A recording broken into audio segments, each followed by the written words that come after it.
सहनौ भुनक्तु सह वीर्यं करवावहै तेजस्विनावधीतमस्तु मा विद्विषावहै। ओम शांति शांति शांति। ओम पार्थाय प्रतिबोधितां भगवता नारायणेन स्वयं व्यासेन कथितां पुराणमुनिना मध्ये महाभारतम् अद्वैतामृतवर्षिणीं भगवतीम् अष्टादशाध्यायिनीम् अम्ब त्वाम् अनुसन्दधामि भगवद्गीते भवद्वेषिणीम् यं ब्रह्मा वरुणेन्द्ररुद्रमरुतः स्तुन्वन्ति दिव्यैस्तवैः वेदैः साङ्गपदक्रमोपनिषदैः गायन्ति यं सामगाः ध्यानावस्थिततद्रतेन मनसा पश्यन्ति यं योगिनः यस्यान्तं न विदुः सुरगणाः। देवाय तस्मै नमः देवाय तस्मै नमः। તો એઝ યુઝ્યુઅલ આપણે પહેલા ભગવદ્ ગીતાનું એક વિહંગાવલોકન કરીએ છીએ 13મા અધ્યાય સુધીનું. તો અર્જુન વિષાદ યોગથી ગીતા શરૂ થાય. અર્જુનને વિષાદ થયો એ પણ જ્યાં યોગ થયો, કેમ કે એને કૃષ્ણનું સરેન્ડર કર્યું. એટલે શિષ્યસ્તે હમ શાદી મામ રામ પ્રપન્નમ કહ્યું અને કૃષ્ણે ગીતાનો પ્રારંભ કર્યો ઉપદેશનો. આમ કૃષ્ણ અને અર્જુન પરમ મિત્ર, પરમ સખા. અને અર્જુન કૃષ્ણને ખૂબ જ પ્રિય. અર્જુનને પણ કૃષ્ણ પ્રિય, કેમ કે 100 એની સેના જવા દીધી ને એમને કૃષ્ણને લીધા મહાભારત માટે. પરંતુ જ્યારે ખાંડવ વનનું દહન થયું ત્યારે ઇન્દ્રએ વરદાન મારવાનું કહ્યું અર્જુનને અને કૃષ્ણને. તમે બહુ સરસ કામ કર્યું મારા માટે, ઇન્દ્રને આ જરૂર હતી. તો અર્જુને તો દિવ્યાસ્ત્રો માગ્યા, તો કે શિવજી તને આપશે, તપશ્ચર્યા કરી શકે. ઇન્દ્રને વરદાન આપ્યું. કૃષ્ણે એટલું જ માગ્યું કે પ્રીતિમ પાર્થે ભવતી શાશ્વતાય શાશ્વતીમ. મને અર્જુનમાં શાશ્વત પ્રીતિ થાય પાર્થમાં. કૃષ્ણે એ વરદાન માગ્યું. અર્જુનને પ્રેમ ભલે કૃષ્ણ માટે ખૂબ જ હતો, પણ એને મહત્વાકાંક્ષી હતો. એને દિવ્યાસ્ત્રો જોતા હતા, એને તો મહાભારતમાં યુદ્ધ જીતવું હતું, એને ઘણું બધું કરવું હતું. એને એજન્ડા હતો પોતાનો. કૃષ્ણનો એજન્ડા અર્જુન. જેમ કે એને તો, અને અર્જુન આપણા બધાનું પ્રતીક છે. પૃથાનો પુત્ર અને આમ પૃથ્વીનો પુત્ર. માનવા ભગવાનને આપણે બધા પ્રિય છીએ. ક્યારે આપણી પાસે આવે સુરદમ સર્વભૂતાનામ, હું બધાનો સુરજ છું.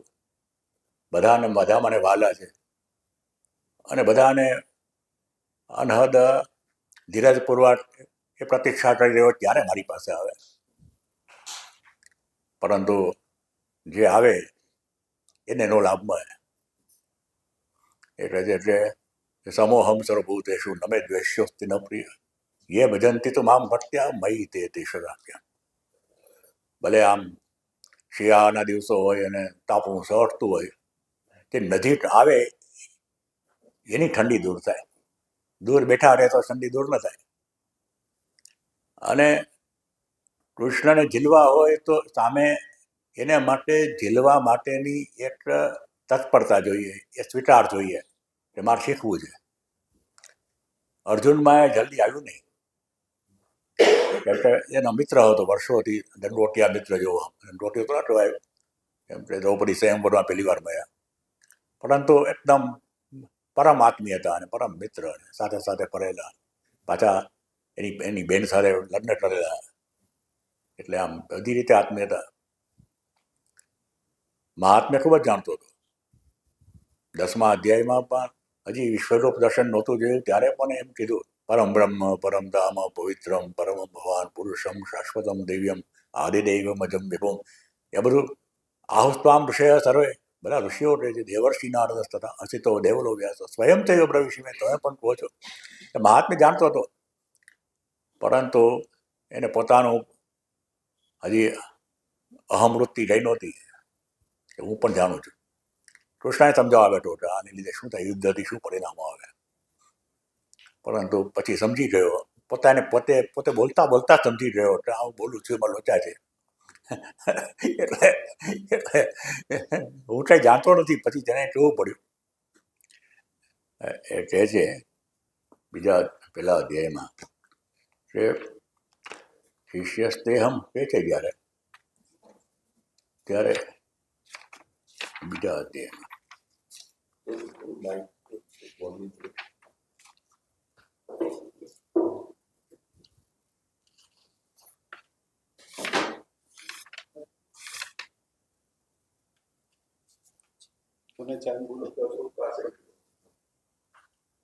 કાર્પણ્ય દોષો પ્રત સ્વભાવ પૃચ્છામિ ત્વામ ધર્મ સમુદ્ધચેતા યશ્રેય સ્યાત નિશ્ચિતમ બ્રૂહિતન મે શિષ્યસ્તેહમ શાદિમામ ત્વામ. કાર્પણ્ય દોષો પહત સ્વભાવ, મને કાયરતા થઈ ગઈ છે એવો સ્વીકાર કર્યો. પેલા તો ધર્મ સમુદ્ધચેતા, મારો ધર્મ શું છે મને ખબર નથી પડતી એ સ્વીકાર્યું. અને યશ્રેય સ્યાત નિશ્ચિતમ, એ મારે માટે જે શ્રેયસ કરવું હોય નિશ્ચિત કરીને મને કહો. શિષ્યસ્તેહમ, તમારો શિષ્ય છું. સાધિમામ, તમે મને શીખવાડો. ત્વામ પ્રપન્નમ, તમારે શરણે આવ્યો છું. એવું કયા પછી ભગવાને ઉપદેશ શરૂ કર્યો, અશોત્યાનો અશોચસ્ત. તો 11મા શ્લોકથી 25મા શ્લોક સુધી ભગવાને આત્મતત્વ કહ્યું. પરમ તત્વ શું છે, અને એ તમારાથી જરાય અલગ નથી, આત્મા જ છે, તમે જ છો. દેહિનોસ્મિન યથા દેહ તથા દેહાંતર પ્રાપ્તિ. અછેદ્યોયમ અદાયોયમ મટલેદ્યો શુષ્યવ ચ નિત્ય સર્વગત સ્થાનું અચલોયમ સનાતન.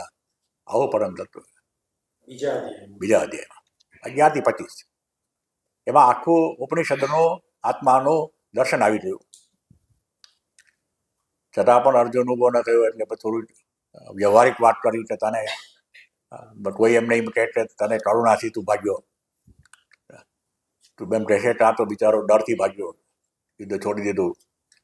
તારા ઉપર દયા નહીં થાય, તારા ઉપર ધિક્કારના વચનો રહેશે. આવો મહાવીર થઈને અમારાથી ડરીને ભાગ્યો, તારાથી સંભાળશે નહીં, પાછો વળીને પણ યુદ્ધ કરીશ.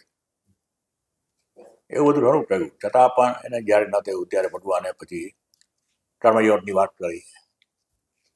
એશા તે બીતા સાંખ્ય બુદ્ધિર્યોગ વિમાંસમ બુદ્ધિયાયોગ તો કર્મબદ્ધામ પ્રાસ્યસી. એ એક એટીટ્યુડ શેના માટે?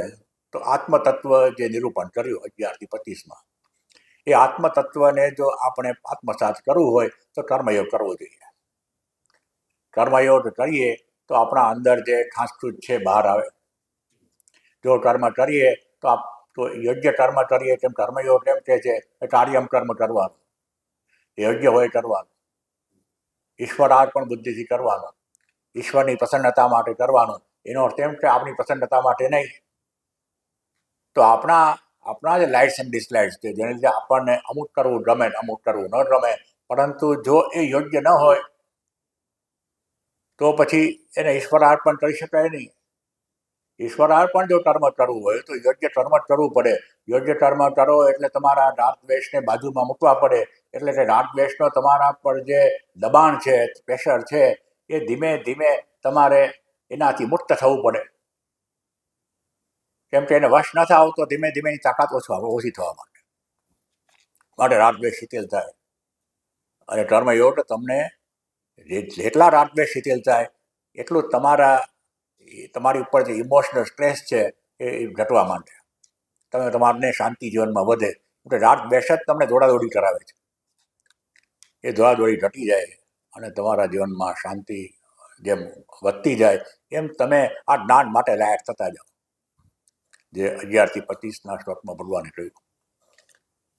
અને ત્યાર પછી એનો જ વિસ્તાર ત્રીજા અધ્યાયમાં ભગવાને કર્યો. સ્થિતપ્રજ્ઞાના લક્ષણો બતાવ્યા. કેમ કે કૃષ્ણ અર્જુનને આ બહુ ગમ્યું. આવી સ્થિતિ તો બહુ સરસ, એના લક્ષણ કેવા હોય? તો જ્ઞાનીના લક્ષણો સ્થિતપ્રજ્ઞાના બતાવ્યા. પણ એમાં ઘણા બધા મંત્રો એવા છે જે તમારે સ્થિતપ્રજ્ઞ થવા માટે શું કરવું એનું માર્ગદર્શન ભગવાન આપે છે. અડધા ઉપરાંત શ્લોકો તેના જ છે. સ્થિતપ્રજ્ઞાના લક્ષણો નથી, સ્થિતપ્રજ્ઞ થવા માટે શું કરવું, શું સાવધાની રાખવી, એ વિશે ભગવાને વાત કરી. ત્રીજા અધ્યાયમાં ભગવાને ફરીથી કર્મયોગ શરૂ કર્યો. કેમ કે અર્જુનની અસ્પષ્ટતા હતી. અર્જુનના પ્રશ્નો ધીમે ધીમે વધુ ને વધુ સોફિસ્ટિકેટેડ થવા માંડ્યા છે. એટલે આ પહેલો એનો પ્રશ્ન પિતૃપના લક્ષણો પછીનો કે જાયસી તે કર્મણસ્તે મતા બુદ્ધિ જનાર્દન તત્તિમ કર્મની ઘોરે મામ નિયોજયસી. જો તમને આ જ્ઞાન શ્રેષ્ઠ લાગે છે, ચેતપ્રજ્ઞાની અવસ્થા બહુ સુંદર લાગે છે, તો મને કેમ કર્મમાં જોડો છો, ઘોર કર્મમાં? ત્યારે ભગવાને કર્મયોગ વિશે ફરીથી વિસ્તારથી વાત કરી. પછી ભગવાનને થયું કે મેં જે કહેવાનું છે મેં કહી દીધું છે. બીજા અધ્યાયમાં આખી ગીતા આવી જાય છે. ત્રીજા અધ્યાયમાં જે કર્મયોગનો જે સેક્શન છે એનો વિચાર વિસ્તાર આવી જાય છે. પછી ભગવાને તો મહાત્મ્ય શરૂ કર્યું. આ તો મેં સૂર્યને કહ્યું હતું, સૂર્ય વસ્તુવાને મનુને કહ્યું, અને આવી રીતે પરંપરાથી ચાલતું હતું, એ હવે નષ્ટપ્રાય થઈ ગયું હતું, મેં તને ફરીથી કહ્યું. તો અર્જુને પ્રશ્ન ઉભો કર્યો કે તમે તો હમણાં જન્મ્યા ને આદિત્યને તમે પ્રારંભમાં કેવી રીતે કહ્યું? તો બહુ નિમે વ્યતીતાની જન્માની તવ ચ અર્જુન તાન્યહમ વેદ સર્વાણી. યોગ પેલા જ્યારે તો યદા યદા હિ ધર્મસ્ય ગ્લાનિ ભવતિ અભ્યુત્થાન, પછી અવતાર તત્વ વિશે વાત કરી. પણ દેટ વોઝ ઇન્સિડેન્ટલ. અર્જુનનો પ્રશ્ન હતો માટે કરી અવતાર તત્વની વાત. પરંતુ ત્યાર પછી જે ચોથો અધ્યાય છે આખો જ્ઞાન કર્મ સંન્યાસ યોગ છે. એટલે ભગવાને જ્ઞાન દ્વારા, મેચ્યોર્ડ વ્યક્તિ દ્વારા પરમ તત્વની પ્રાપ્તિ થાય ત્યારે એની શું સ્થિતિ થાય, એ કેટલો મુક્ત થાય આ જીવનમાં જ, living very much in this life, મૃત્યુ પછી નહીં, અત્યારે જ કેવી રીતે એ મુક્ત સ્થિતિ પ્રાપ્ત કરે એને વિશે બહુ વિસ્તારથી વાત કરીએ. જ્ઞાનનું મહાત્મ્ય બતાવ્યું. એટલું બધું મહાત્મ્ય બતાવ્યું કે પાછું અર્જુનને થયું તો પછી મને આમાં શિક્ષક કેમ જોડો છો? પાછો પ્રશ્ન પૂછ્યો, એ જ પ્રશ્ન થોડોક ફેરવીને કે તમને જો આ બહુ સારું લાગે છે તો પછી મને આમાં શા માટે મૂકો છો? આ બંનેની વાત કરો છો. તમે તે પહેલાં આની પ્રશંસા કરો છો, પછી પહેલાં આની પ્રશંસા કરો છો. એટલે જે છે હા, પહેલાં આની પ્રશંસા કરો છો, શરૂઆત કર્મયોગની પ્રશંસા કરો છો, અને પાછી તમે આની વાત કરો છો. સંન્યાસમ કર્મણામ કૃષ્ણ પુનર્યોગમ પ્રશંસસી યત્રે એતયોરેકમ તન્મે ગૃહી સુનિશ્ચિતમ. સંન્યાસની પ્રશંસા કરો છો, શંસસી પ્રશંસા કરો છો, પાછી કર્મયોગની પ્રશંસા કરો છો. તો આમાંથી બેમાંથી એકમાં નક્કી કરીને મારે શું કરવાનું? ત્યારે ભગવાને અર્જુનના સંદર્ભમાં કહ્યું કે તારે માટે કર્મયોગ છે. અર્જુન જ્યારે એવો પ્રશ્ન પૂછે છે કે મારે શું કરવાનું, ત્યારે એ એવા સંન્યાસની વાત કરે છે જે સંન્યાસ માટે હજી જ્ઞાનની પરિપક્વતા એને પ્રાપ્ત કરી નથી. એ તો પ્રશ્ન જ અસ્થાને છે, એને સંન્યાસ જ લેવાનો હોય, પરંતુ પરિપક્વતા પ્રાપ્ત કરી નથી અને સંન્યાસ લેવો છે. તો એ પણ શક્ય છે, જો તમારી અમુક લેવલ મેચ્યોરિટીનું આવ્યું હોય તો એને વિવિધિશા સંન્યાસ કહ્યો. વિદ્વત સંન્યાસ, વિવિધિશા સંન્યાસ.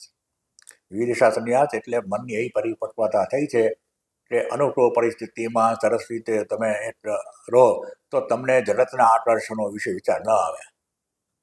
સરસ મજાના આશ્રમમાં રહો ને સરસ મજાની શાસ્ત્ર સાથે રહો ને અભ્યાસને ચર્ચા કરો ને દુનિયાના વિષયોથી ડિસ્કનેક્ટ થઈ જાઓ ફોર ટાઈમ બિંગ, અને તમને એમાં મજા આવે, અને જગતના વિષયો પાછા યાદ ના આવે એટલે પેલી સિરિયલમાં શું થયું હશે આજે. તો તમે આને માટે લાયક કેવા વિવિધિશા સંન્યાસ માટે. પણ શક્ય છે પાછા તમે પેલા વિષયોમાં ખેંચાવ, કંઈક તમને એવું કંઈક નિમિત્ત મળે તો, અને છોડ્યા પછી પાછું જવું મુશ્કેલ. એટલે એવા સંન્યાસ કરતા કર્મયોગ વધારે સારો. એવી રીતે 5મા અધ્યાયમાં જે કર્મ સંન્યાસ યોગ ભગવાને કહ્યો એ એવી વિવિધિશા સંન્યાસના સંદર્ભમાં, કે હજી પરિપક્વતા પ્રાપ્ત કરવા માટેનો સંન્યાસ, પરિપક્વતા પ્રાપ્ત થયેલો સંન્યાસ ચોથા અધ્યાયમાં દાન કર્મ સંન્યાસ. પરિપક્વતા થયા પહેલા પણ રિલેટિવલી તમે સાપેક્ષ રીતે તૈયાર થયા છો એવા લોકો, મોટાભાગના સંન્યાસીઓ એ રીતે થાય છે. તો એના કરતા કર્મયોગ સારો, કેમ કે એમાં ભયસ્થાન નથી. પહેલામાં તો ભયસ્થાન છે, આ બાજુ નહીં નર્યા, પેલી બાજુ નહીં નર્યા. એટલે એ રીતે ભગવાને 5મા અધ્યાયમાં વાત કરી અને બહુ સ્પષ્ટ કહ્યું કે તમારે આ જીવન સાવધાન રહેવાનું છે. સાધક માટે 5મા અધ્યાયમાં ઘણા બધા ભગવાનના એવા સૂચનો છે જે સાધકને હંમેશા દીવાદાંડી રૂપે કામ કરી શકે. એટલે છે એટલે શ્લોક જોઈએ આપણે. શક્નોતિ ઇહ એવ યહ સોઢું પ્રાક્ષરી મોક્ષણાत् કામ ક્રોધોદ્ભવમ વેદમ સંયુક્ત સ સુખી નરઃ. શરીર છૂટે એ પહેલા પ્રાક શરીર વિમોક્ષણાत् કામ અને ક્રોધ, કામ એટલે કામના, ઈચ્છા, ડિઝાયર, અને ડિઝાયરમાંથી જો વિઘ્ન આવે તો ક્રોધ, ડિઝાયર જો પૂરી થઈ જાય તો લોભ. આનો જે વેગ આવે જીવનમાં, જે તમને તમારા એના પોઝેશનમાં લઈ લે, as if you are possess person, ભૂત વૈટું એવી રીતે, ત્યારે માણસ પછી ડિઝાયરથી એવો એવો એવો વશીભૂત થઈ જાય કે એ પછી પોતાના કંટ્રોલમાં રહે નહીં.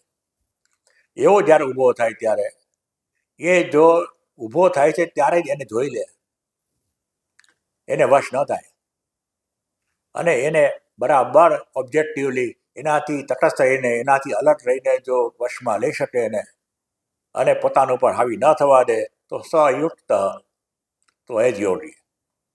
સ સુખી નરહ, એ સુખી. એમાં શંકરાચાર્યના ભાષ્યમાં કહે છે કે આને માટે એક ઉત્સાહ જોઈએ. ઉત્સહતે, શક્નોતિ ઉત્સહતે શબ્દો વાપર્યો. એટલે સાધકનો પ્રશ્ન એ થાય કે જ્યારે આ પ્રકારના ધારો કે આકર્ષણ ઊભું થાય, એવું જ આકર્ષણ હોય, યોગ્ય ન હોય, નહીં તો એને વેગ ન આવે. કંઈક એવું આકર્ષણ છે જે એને જગત પ્રત્યે, સંસાર પ્રત્યે ખેંચી જાય છે, એટલે એને સેલ્ફ કન્ડેમનેશન ઊભું થાય કે હું સાધક થઈને મને આવો વિચાર આવ્યો, મને આવું આકર્ષણ થયું. એક આકર્ષણનો પ્રશ્ન, અને મને કેમ થયું બીજો પ્રશ્ન ઊભો કરે પોતાના માટે. બીજો પ્રશ્ન ઊભો ન કર ભગવાન કહે છે. ઉત્સાહ એ બરાબર ઉત્સાહથી એની સામે જુઓ કે આઈ એમ નોટ ધીસ. આ પ્રશ્ન છે મનનો પ્રશ્ન છે, બુદ્ધિના લેવલનો પ્રશ્ન છે. હું ક્યાં મન છું, હું ક્યાં બુદ્ધિ છું? અને એવું નહીં વિચારો કે આવો આવો વિચાર મને કેમ આવ્યો, ને આવું આકર્ષણ મને કેમ થયું. શંકરાચાર્યજી એટલે અદ્ભુત ભાષ્યમાં કહે છે, મરણ સીમા કારણમ જીવત અવશ્યમ ભાવી કામ ક્રોધોદ્ભવો વેદ અનંત નિમિત્તવાન હિ સ ઇતિ યાવત મરણમ તાવત ન વિશ્રમ ભણ્ય ઇત્યર્થ. મરણ સીમા કારણમ, સીમા એટલે બોર્ડર આપણી, એની સીમા ક્યાં સુધી કામ ક્રોધોદ્ભવ વેદ ઊભી થવાની શક્યતાની, તો મરણ સુધી. મટનભાઈ કહેતા જીવતો માણસ અને રાંધેલું અન્ન ક્યારે બરડે કહેવાય નહીં. ય દુનિયા કુબુદ્ધિકા ખેત જબલબ જીલે તબલબ ચેત, ગોરખનાથે કહ્યું. તો કે જીવનના મરણના તબક્કા સુધી અવશ્યમ ભાવી થવાનું જ કહે છે. ન થાય એવી તમે અપેક્ષા જ નહીં રાખો. કામ ક્રોધોદ્ભવમ વેદમ અવશ્યમ ભાવી. શા માટે? અનંત નિમિત્તવાની સ ઇતિ. એના નિમિત્ત અનંત હશે, કોઈને કોઈ રીતે ખેંચશે તમને. કાં તો તમને દુનિયાવી વિચાર, દુનિયાવી ડિઝાયર્સમાંથી, દુનિયાવી આકર્ષણોમાંથી છૂટી ગયા, તો પછી સેવાના આકર્ષણમાં પડી ગયા. સેવાના આકર્ષણમાંથી છૂટ્યા તો પછી વાહવા કરવાના આકર્ષણમાં આવી ગયા કે આપણે કેટલા આપણે સાંભળે છે, કેટલા નથી સાંભળતા, શું થયું શું નહીં ને.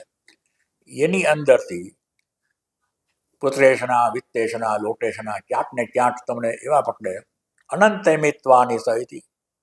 માટે છે યાવત મરણ, જ્યાં સુધી મરો નહીં ત્યાં સુધી ન વિશ્રામ ભણીય, એનો વિશ્વાસ ન કરવો. ત્યાં નહીં થાય.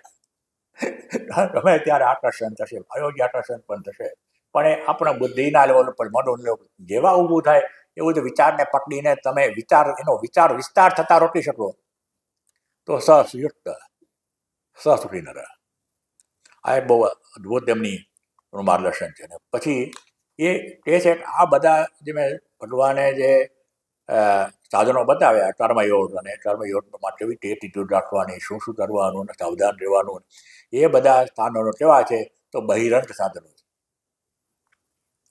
ભગવાન કહે છે અંતરંગ સાધન પણ છે, અને એ મહત્વનું છે. અથ ઇદાનીમ ધ્યાન યોગમ સમ્યક દર્શનસ્ય અંતરંગં વિસ્તરેણ વક્ષ્યામિ ઇતિ. તસ્ય સૂત્રસ્થાનીયાન શ્લોકાન ઉપનિષતિ સ્મ. હવે ધ્યાન યોગની ભગવાને વાત શરૂ કરીને એના 2 શ્લોકો એને બીજરૂપ કહ્યામાં 5મા અધ્યાયના અંતમાં 6ઠ્ઠા અધ્યાયમાં વિચાર વિસ્તાર કર્યો. આટલો ધ્યાન ઉપર છે 6ઠ્ઠો અધ્યાય. પરંતુ આ બધા સમ્યક દર્શન પ્રાપ્ત કરવું હોય એટલે આત્માનું સ્વરૂપ જેવું છે એવું આપણે જો અનુભવમાં લાવવું હોય તો પહેલા તો કર્મયોગ, આ એટીટ્યુડ, મનની શાંતિ, ઉપાસના, એ બધા દ્વારા એ તમે મને દૂર કરી નાખો, ઉપાસના દ્વારા વિક્ષેપને દૂર કરી નાખો, અને પછી જે સમ્યક દર્શન થવું જોઈએ એને માટે અંતરંગ સાધન છે એ વિસ્તારથી ભગવાને કહેવાની ઈચ્છા થઈ માટે એના સૂત્ર રૂપે એને આ 2 શ્લોકો કહે. સ્પર્શાન કૃત્વા બહિર્બાહ્ય ચક્ષુશ્ચૈવાંતરે ભ્રુવોઃ પ્રાણાપાનૌ સમૌ કૃત્વા નાસાભ્યંતરચારિણઃ. સ્પર્શાન કૃત્વા બહિઃ બાહ્યાન, બહારના જે વિષયો છે આપણી અંદર ઘૂસી ગયા છે. વિષયો બહાર છે ને આપણી અંદર ઘૂસી ગયા. શબ્દ, સ્પર્શ, રૂપ, રસ અને ગંધ એ તો ખરા જ, પણ આપણા વિચારો, આપણા આયોજનો, આપણા રાગદ્વેષ, આપણા જીવનના પ્રશ્નો, એ બધા પણ કયા સ્તર પર છે? બુદ્ધિના સ્તર પર, મનના સ્તર પર, વ્યક્તિત્વના સ્તર પર. એ પણ તમારું દ્રશ્ય છે તો બહિ થયું કે નહીં? એ પણ બહાર છે. આ બધું અંદર ઘૂસી ગયું છે તમારે, કારણ કે તમે એની સાથે એકરૂપ થઈ રહ્યા છો. તો સ્પર્શાન કૃત્વા બહિ બાહ્યાન, જે બહાર છે ને બહાર રહેવા દો. Don't get involve in that. ઉપાધિ સાથે તમે આમ આધ્યાત્મિક કરીને એના પ્રશ્નોને તમારા પ્રશ્નો બનાવીને એની સાથે રવાડે નહીં ચલો. અને ચક્ષુસ્તૈવાંતરે ભ્રુવોઃ, અને આંખ અને ભમરની વચમાં લઈ આવો એવું કહે છે. પછી 6ઠ્ઠા અધ્યાયમાં એમ કહે છે નાકના ટેરવે લઈ આવો, અને અંતે એમ કહે છે કે તમારા અંદર લઈ આવો.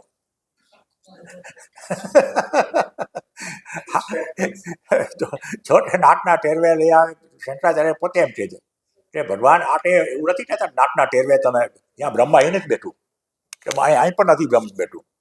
આ તો તમારી આંખોને ટેવ પડી છે ચારે બાજુ ડાફૈયા મારવાની, એટલે એની જગ્યાએ આંખોના વિસ્તારના ઇન્દ્રિયોના બધા વિસ્તારને તમે સંકળી લ્યો અને તમારામાં બેસો.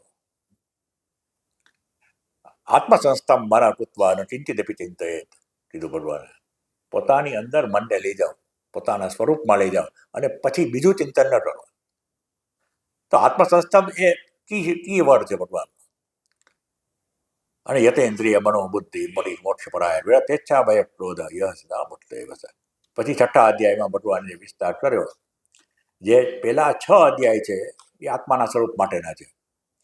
આત્માનું સ્વરૂપ, અને એ બીજા અધ્યાયમાં તો 11 થી 25 મંત્રમાં કહ્યું, પણ પછી પણ અવારનવાર એ આત્માના સ્વરૂપ વિશે, જ્ઞાન વિશે વાતો થતી રહી ભગવાન દ્વારા.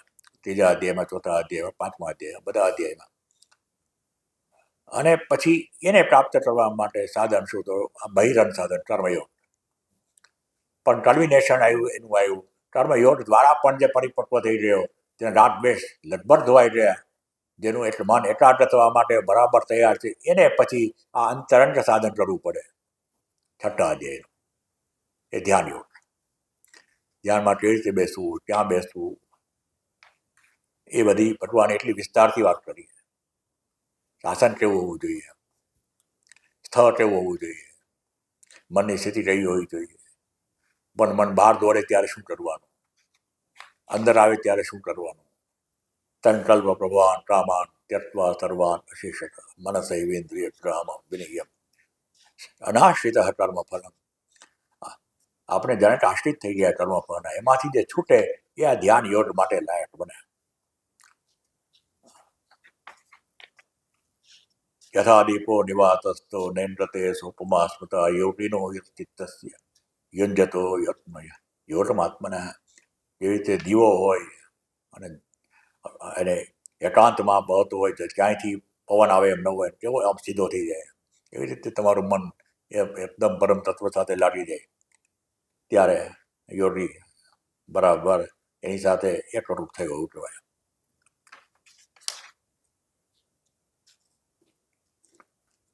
અને એટલે છે એમાં આ યોગ એટલે શું? પણ વિયોગ એટલે યોગ. ભગવાને એવી વ્યાખ્યા આપી. વિતમ વિદ્યાત દુઃખ સંયોગ વિયોગમ યોગ સંગીતમ.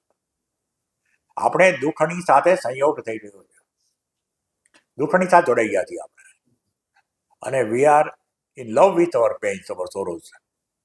કોઈ સમજાવે કે ભાઈ આ દુઃખનું શું કારણ છે, પ્રશ્નોનું શું, આ પ્રશ્નમાં શા માટે આવા તમે ગંભીરતાથી લ્યો છો, તો મારે નારાજ થઈ જાય. તમે મારી જગ્યાએ હો તો ખબર પડે. સમજો છો, તમને શું ખબર પડે? અહીંયા બેઠા બેઠા વાતો કરવાની છે. એટલે દુઃખની સાથે સંયોગ થઈ ગયો છે. યોગ માત્ર તમારે સંયોગ થઈ ગયો હોય એનો વિયોગ કરાવે છે. જો દુઃખ છોડી દો તો સુખ તો તમારી અંદર છે, એ બહારને બહિરંગ નથી, અંતરંગ છે એકદમ. સુખ તો તમારો સ્વભાવ છે, આનંદ તમારો સ્વભાવ છે, પરંતુ દુઃખ સાથે જોડાઈ રહ્યા છો. આ યોગ તમને દુઃખની સાથે વિયોગ કરાવે છે માત્ર, અને એ કરવો જોઈએ. તો નથી થતો. અનિર્વિન્ન ચેતસા ન ઉપકાય હુએ ચિત્ત સે, સંસ્કૃત આપણા હિન્દીમાં એવું ભાષાંતર કર્યું. જરા તે ડિસ્ટર્બ થયા વિના, જરા તે ડિસઅપોઇન્ટેડ થયા વિના, એટલે ધ્યાન શરૂઆતમાં ન થાય. ઘણા બધા પ્રશ્નો પાછા વિચારો જે ક્યારેય ના હોતા એવા વિચારો આપણા મનમાં આવવા માંડે ધ્યાનમાં બેસો ત્યારે. પણ એ તબક્કો છે, એ તબક્કો કરવા દેવું પડે. ઇટ ઇઝ રોયલ બેટલ, તમારે મહર્ષિ કહેતા. You have to pass that royal battle. અને પછી તમે જ્યારે કરશો ત્યારે તરત નહીં થાય. શનૈ ઉપરમેત બુદ્ધિયા તુતિ થયા. ધીમે ધીમે ધીમે કરતા તમારે આ મનને વશ કરવું પડે. અને આત્મસંસ્થા મન કૃત્વા, પછી મનને બરાબર પોતાના સ્વરૂપમાં બેસાડીને નટિંચિદપી ચિંતયે, પછી બીજી કશું ચિંતન કરવાનું. તો પછી થઈ ગયું. તો તરત જ બીજા શ્લોકમાં યતો નિશ્ચરતી મનસ ચંચલમ સ્થિરમ તતસ્તતો નિયમ્ય તત આત્મની અવશ્યમ રહે. જેવો જ્યારે મન પાછું જશે, એટલે મનનો સ્વભાવ છે યતો નિશ્ચરતી, આ ચંચલ છે, અસ્થિર મન છે. જેવું જશે એવું પકડીને પાછું લઈ આવવાનું, બીજો કોઈ એનો ઉપાય નથી. તતસ્તતો નિયમ્ય એતત આત્મની અવશ્યમ રહે, તમારા વશમાં પાછું લઈ આવો. તો આ તો બહુ માથાકૂટ કરવી પડે. એવું શું કામ કરીએ? તો પ્રશાંત મનસમ યનમ યોગિનમ સુખ ઉત્તમ સુખ પ્રાપ્ત કરવું હોય, અવિનાશી સુખ પ્રાપ્ત કરવું હોય, બધી પરિસ્થિતિમાં, બધા સંદર્ભોમાં, બધા સંબંધોમાં જો આપણું મન અક્ષુણ અને કોઈ પણ પ્રકારના ડિસ્ટર્બન્સ વિનાનું રહે, એવી સ્થિતિ પ્રાપ્ત કરીને પરમાનંદમાં સતત રહેવું હોય, તો આ પ્રશાંત મનસ સવાય બીજો ઉપાય નથી. પ્રશાંત મનસમ યેનમ. તો પૈથી શાંત રજસમ, રજસ બંધ થવો જોઈએ, એક્ટિવિટી બંધ થવી જોઈએ, પ્રવૃત્તિઓની દોડાદોડ બંધ થવી જોઈએ. બ્રહ્મભૂતમ અટલમશમ. અને આવી રીતે જ્યારે થશે ત્યારે બહુ અત્યંતમ સુખમ અશ્નુતે, અત્યંત સુખ પ્રાપ્ત કરશે. અને પછી તો એ બધામાં પોતાને જોશે, પોતાને બધામાં જોશે, પછી મને બધામાં જોશે, પોતે રહેશે જ નહીં. પેલા સર્વભૂતસ્તમ આત્માનમ સર્વભૂતાની ચાત્મની ઈક્ષતે યોગયુક્ત આત્મા સર્વત્ર સમદર્શન. બધા પ્રાણી માત્રમાં પોતાને જોશે અને પોતાને બધા પ્રાણીમાં જોશે. પછી જે પોતાને જુએ એટલે તો પોતાની અહમવૃત્તિ રહી છે, તો એ રચાઈ જાય, એ ચાલી જશે. યો મામ પશ્યતિ સર્વત્ર સર્વમ ચ મયી પશ્યતિ તસ્ય અહમ ન પ્રણશ્યામી સતમે ન પ્રણશ્યતિ. બધામાં હું જ જોઈશ, પછી એ પોતે તો રહેશે જ નહીં, પરમ તત્વ જ માત્ર રહેશે. એનો કોઈ અહમ વૃત્તિ કે શુદ્ધ અહમ કે સાત્વિક અહમ પણ નહીં રહે. એવી સ્થિતિ પ્રાપ્ત થશે. તો કે અર્જુન આ બહુ મુશ્કેલ છે. અર્જુનને ચિંતા થઈ ગઈ. તો આ કેવી રીતે થાય? આ તો મન ચંચલ છે, કેવું છે જાણે કે વાયુ જેવો છે. વાયુને જેવી રીતે પકડાય નહીં, એવી રીતે આને પણ ન પકડાય. એનો તો હું શું દુષ્કર્મ, એને તો અત્યંત દુષ્કર માનું છે, બલવત છે, જઢમ છે, ચંચલ છે. આ મનને કેવી રીતે કંટ્રોલમાં લઈ આવાય? તો ભગવાને બે વસ્તુ કીધી, અભ્યાસ એને તો કહું તે વૈરાગ્ય. બે છે. એ તો વૈરાગ્ય હોવો જોઈએ, માત્ર અભ્યાસથી ન થાય. અમે યોગ કરીએ છીએ એમ કંઈ લોકો બેસી જાય છે, વિધાઉટ ધી પ્રિપેરેશન ઓફ વૈરાગ્ય. બધા આકર્ષણોને સાથે રાખીને ધ્યાન કરવા બેસી જાય તો એ ધ્યાન ક્યારેય સફળ થાય નહીં. પહેલાં આકર્ષણો છોડવા પડે. જે આકર્ષણો એટલે છોડવા પડે કે આકર્ષણો એટલા માટે છે કે આપણને એવી પૂર્વધારણા છે, આ મળશે તો હું સુખી થઈશ. એટલે we are postponing our happiness to a future date. આપણે ભવિષ્યમાં મુલતવી રાખીએ છીએ, આપણે અત્યારે સુખી છીએ, એ ભૂલીને આપણે સુખ માટે જાણે તે આખી જીવન દોડતા રહીએ.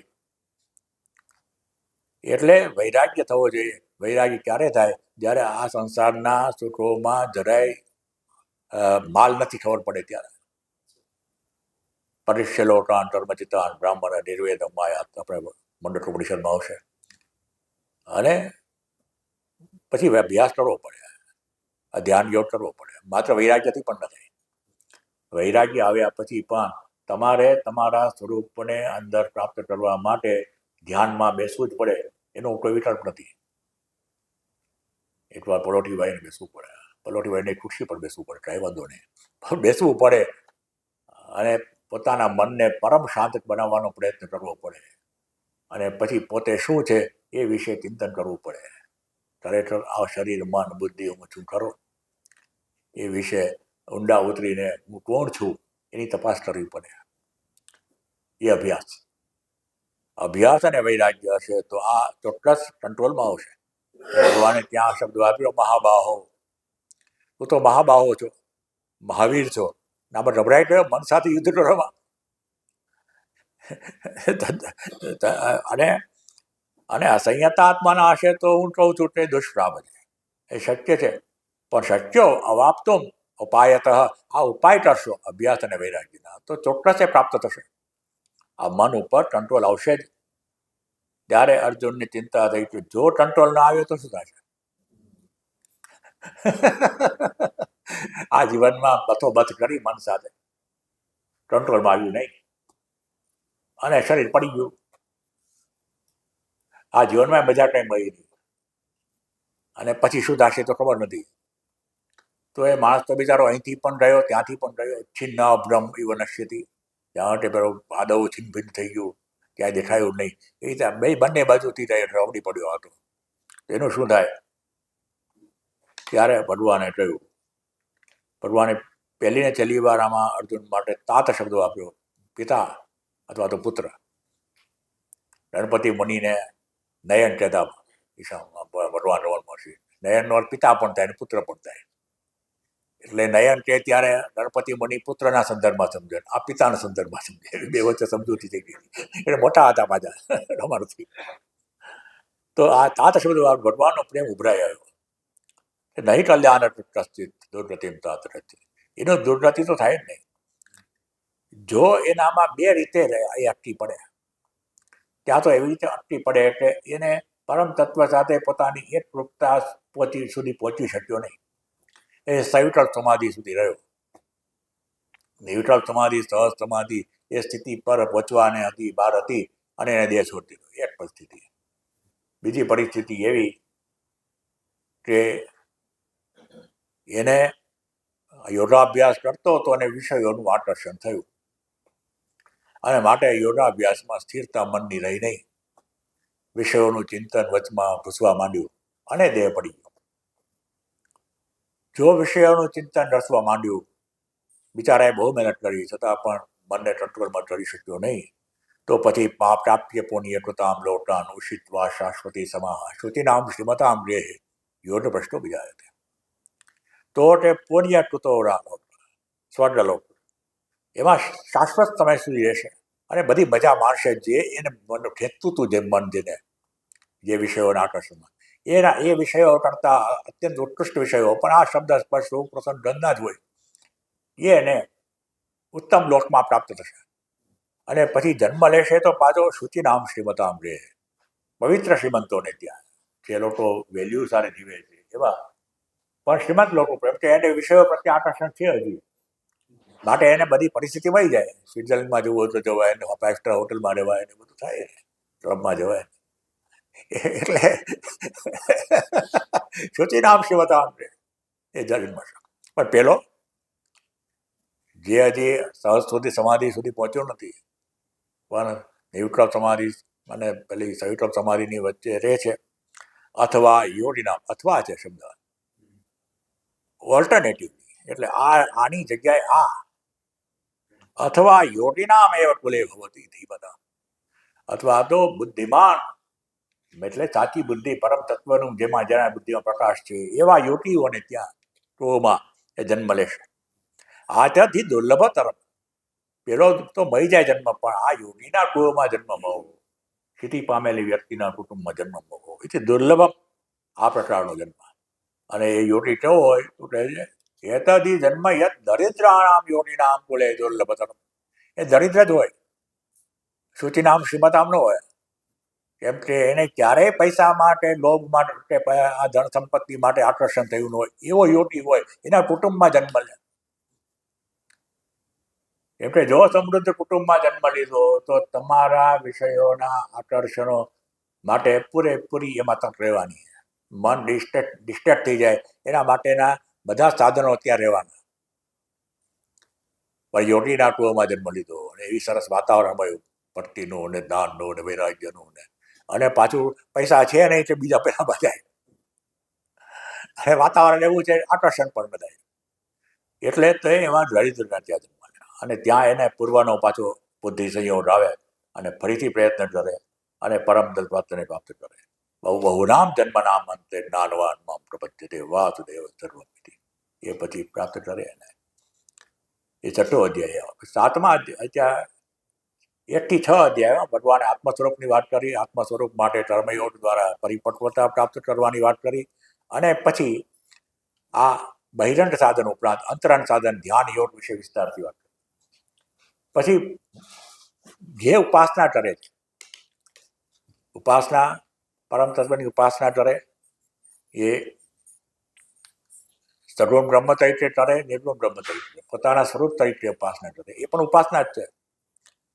અથવા તો એ રીતે ઉપાસના કરે કે આ કૃષ્ણ છે, રામ છે, શિવ છે, પણ એ સ્પષ્ટતા સાથે એ પરમ તત્વ જ છે. એ રીતે બે રીતે ઉપાસના થાય. એ પોતાનું સ્વરૂપ શું છે, ભગવાન એટલે શું, એને વિશે 7મા અધ્યાયથી ભગવાન શરૂ કર્યું. 7મો, 8મો, 9મો, 10મો, 11મો આ અધ્યાયમાં ભગવાનનું મહાત્મ્ય છે, ભગવાનની વિભૂતિઓનું વર્ણન છે, વિશ્વરૂપ દર્શનની વાત છે. અને પોતે પરા અને અપરા પ્રકૃતિ બંને જેના આધારે રહી છે, જીવ અને પ્રકૃતિ બંને જેના આધારે રહ્યા છે, એ તત્વ ત્યાં એમાં બધામાં એ સૂત્રે મણિગણા એવ અનુસ્યુત છે ભગવાન, એવા ભગવાન, એને વિશે વાત કરી. અને પછી આ ભક્ત જે છે એ કેવી રીતે મને પ્રાપ્ત કરે અને એની કેવી સ્થિતિ હોય એ વિશે છેલ્લે 12મા અધ્યાય વાત કરી. 7માંથી 11મા અધ્યાય સુધી ભગવાને પોતાનું સ્વરૂપ બતાવ્યું. હું એટલે કોણ, પહેલા તું એટલે કોની વાત કરી, પહેલાથી 6ઠ્ઠા અધ્યાયમાં. હવે હું કોની વાત તું સાંભળ, પોતાના સ્વરૂપ વિશે 7માંથી 11મા અધ્યાય સુધી. અને પછી 12મા અધ્યાયમાં ભક્તિ યોગમાં આનું કલ્મિનેશન આવ્યું, પોતાના સ્વરૂપનું કલ્મિનેશન આવ્યું. ભક્તિ એટલે શું એનું કલ્મિનેશન આવ્યું. ભક્તિ 2 પ્રકારની. અર્જુન પણ સમજી ગયો હતો બરાબર કે ભક્ત 2 પ્રકારના હોય, અર્જુનને ખબર હતી. આવી રીતે જે પોતાના સ્વરૂપનું જે ઉપાસના કરે અને જે તમારા નિર્ગુણ પરમ તત્વની ઉપાસના કરે, એમાંથી શ્રેષ્ઠ કોણ, યોગ વિત્તમાં કોણ, યોગને સર્વથી વધારે સરસ રીતે જાણનારો કોણ, એવો અર્જુને 12મા અધ્યાયમાં પ્રશ્ન પૂછ્યો.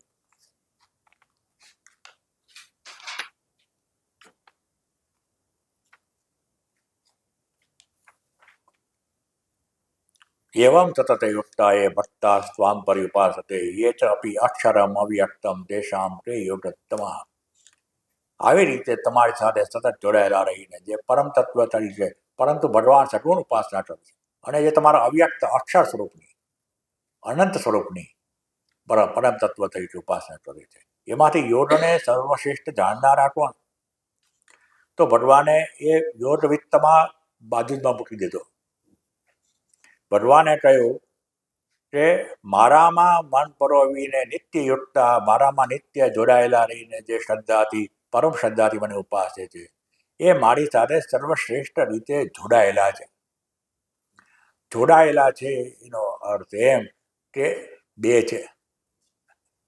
જોડાયેલા તો જ હોય, ડબ્બો અર્જુન થાય એની સાથે જોડાયેલો હોય, વટાણાના 2 વડા એકબીજા સાથે જોડાયેલા હોય. જોડાયેલા હોય એનો અર્થ એમ કે જુદા છે એટલે એનામાં દ્વૈતનો ભાવ છે, પરંતુ બીજા જે છે એટલે અક્ષરમ અનિર્દેશ્યમ અવ્યક્તમ, તે તો મને જ પ્રાપ્ત કરે છે. એટલે તે પ્રાપ્નુવંતી મામ એ મારા સ્વરૂપને પ્રાપ્ત કરે છે, મારી સાથે એકરૂપ થઈ જાય છે. એનામાં દ્વૈત રહેતું જ નથી, પહેલામાં દ્વૈત રહે છે. સર્વભૂત હિતરતા, એમાં ક્લેશો ધીરસ્તરસ તેષામ, એમાં ક્લેશ વધારે છે. એટલે પહેલામાં પણ ક્લેશ છે. જેમણે જગતના વિષયોમાંથી આકર્ષણ છોડીને પરમ તત્વ ભગવાનને, શિવ માટે કૃષ્ણને જ પોતાના એકમાત્ર ધ્યેય તરીકે સ્વીકારવું એટલે સહેલું નથી. આપણા ધ્યેય તો હરેક પ્રકારના હોય, એમાંથી માત્ર કૃષ્ણ પાસે જવું એ પણ કંઈ સહેલું નથી. પરંતુ આ અત્યંત મુશ્કેલ. અને ઉપાસનાની 12મા અધ્યાયમાં બહુ સરસ વ્યાખ્યા કરી ભગવાન શંકરાચાર્ય, એ યાદ રાખવા જેવી છે. ઉપાસનમ નામ યથાશાસ્ત્રમ ઉપાસ્યસ્ય અર્થસ્ય વિષયીકરણેન સામીપ્યમ ઉપગમ્ય તૈલધારાવત સમાન પ્રત્યય પ્રવાહેન દીર્ઘકાલમ યત્તાસનમ તત ઉપાસનમ માચક્ષતે. ઉપાસનમ નામ યથાશાસ્ત્રમ, જે શાસ્ત્ર છે એ પ્રમાણે, મીન્સ તમારે મન ફાવી રીતે ને. કૃષ્ણ છે તો કૃષ્ણનું સ્વરૂપ શું છે આપણને ખબર હોવી જોઈએ, કૃષ્ણનું જીવન શું છે ખબર હોવી જોઈએ. રામ છે તો રામનું જીવન શું છે, રામનો ઉપદેશ શું છે, રામે શું પ્રતિપાદન કર્યું જીવનમાં, એ આપણને ખ્યાલ હોવો જોઈએ. કૃષ્ણ વિશે શિવજી એટલે શું ખબર હોવી જોઈએ. શિવજીનો ભક્ત હોય ને વૈરાગ્ય ન હોય તો એ શિવજીનો ભક્ત છે નો. એની સાથે બરાબર યથાશાસ્ત્ર ઉપાસ્યસ્ય અર્થસ્ય વિષયીકરણેન, એ ઉપાસ્ય જે છે, આપણે જેની ઉપાસના કરીએ છીએ એનો અર્થ શું, એ શેનું પ્રતિનિધિત્વ કરે, એના દ્વારા આપણે શું સમજીએ છીએ, એનું વિષયીકરણ, યુ હેવ ટુ ઓબ્જેક્ટિફાય, તમારે પ્રાપ્ત શું કરવાનું છે. સામીપ્યમ ઉપગમ્ય, એવી રીતે એની સમીપમાં જવું હોય તો એ કોણ છે જવું પડે, તેની સામે સમીપમાં જવાય. એ જાણ્યા વિના કોની સમીપમાં જવાના, ક્યાં છે પરમ તત્વ ખબર નથી, કોણ છે ખબર નથી, અને એની નજીક કઈ રીતે જવાના. પણ એને જાણીને શાસ્ત્રના આધારે, ગુરુવાક્યના આધારે બરાબર સામીપ્યમ ઉપગમ્ય તૈલધારાવત, જેમ તેલની ધારા હોય આમ તેલનો ધાર છૂટતી હોય કે જરાય એમાં વિચ્છિન્નતા ન હોય, અંદર સીધી પડતી હોય, એ રીતે તમારું મન સતત એમાં રહેતું હોય. સમાન પ્રત્યે પ્રવાહેણ, એ કોન્ડિશન એના વિષયની સતત ચિંતન ચાલતું હોય. અને દીર્ઘકાલમ, અને દીર્ઘકાળ